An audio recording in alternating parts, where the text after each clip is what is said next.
En naviguant sur Internet, vous avez forcément déjà vu des publicités en rapport avec vos récents achats. Comment fonctionne la publicité ciblée sur Internet? Comment les marques connaissent vos goûts et vos habitudes d'achat? Est-ce que ce type de publicité est en développement? Pour en parler avec nous, Emmanuel Vivier, bonjour. Bonjour. Vous êtes cofondateur du Hub Institute. C'est un cabinet d'études et de veille sur Internet. Quels sont les secteurs, d'abord, peut-être, qui font le plus de dépenses pub sur le web? Il faut savoir qu'aujourd'hui, Internet, c'est à peu près 12% des dépenses marketing et on va retrouver beaucoup d'automobiles, la grande consommation, tout ce qui est culture et loisirs. Donc aujourd'hui, eux ont bien compris que il y a un peu plus de 45 millions de Français sur Internet de plus de 16 ans. Donc c'est important d'être là-bas et d'investir et de faire de la publicité pour aller les toucher. 12%, c'est beaucoup, c'est pas beaucoup par rapport à d'autres médias, par exemple? Alors, si on compare par rapport à la radio, c'est 15%, la presse, c'est 27%, la télé, c'est 35%. Donc c'est déjà beaucoup. Mais finalement, c'est qu'une petite partie de ce que les annonceurs peuvent dépenser ailleurs. Alors, on est un petit peu derrière l'Angleterre, où là-bas, par contre, c'est le plus gros. C'est passé devant la télé, c'est passé devant la radio, par exemple. Comment les marques savent quel type de publicité nous proposer exactement? Comment ça marche? Alors en fait, il faut voir qu'aujourd'hui déjà il y a plein de possibilités sur Internet. On peut faire des bannières publicitaires, c'est ces petits carrés animés qu'on voit souvent des fois avec de la vidéo.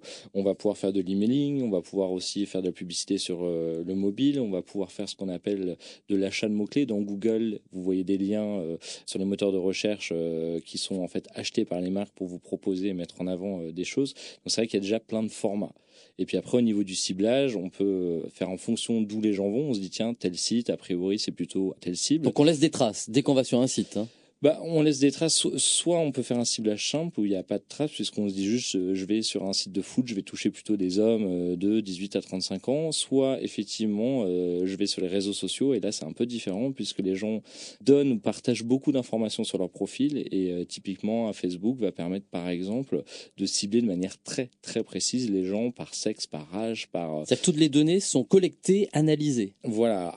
Et utilisées. C'est de manière agrégée, c'est anonymisé, on n'a pas le nom des personnes, mais voilà, si je veux toucher des femmes de 18 à 20 ans, célibataires, habitant en région parisienne, fans de telle marque de vêtements, si elles l'ont mis sur leur profil, je peux le faire. Ça va jusqu'à cette précision quand même. Oui, ça peut aller très loin. Donc effectivement, on peut toujours se poser après qu'est-ce que je partage et quelles sont les conséquences de ce que je partage sur Internet. Les consommateurs, ils sont sensibles à ce type de publicité ciblée, là. Alors, pour le coup? on pourrait d'abord se dire oui, les gens vont détester, mais finalement, ça veut dire aussi qu'on a des pubs vraiment plus adaptées à nos goûts, à nos centres d'intérêt, à notre profil. Donc moi, j'ai pas forcément envie d'avoir des publicités de tampons hygiéniques quand je me balade sur le web ou dans les médias. Là, au moins, voilà, on optimise les choses. Donc c'est aussi une bonne chose pour le consommateur de voir d'être moins pollué et finalement pollué intelligemment, entre guillemets. En tout cas, a priori, les médias doivent bien vivre. Il y a beaucoup de sites qui sont gratuits, de médias. En échange, on met de la publicité pour qu'eux puissent gagner leur vie. Mais si c'est la publicité qui m'intéresse,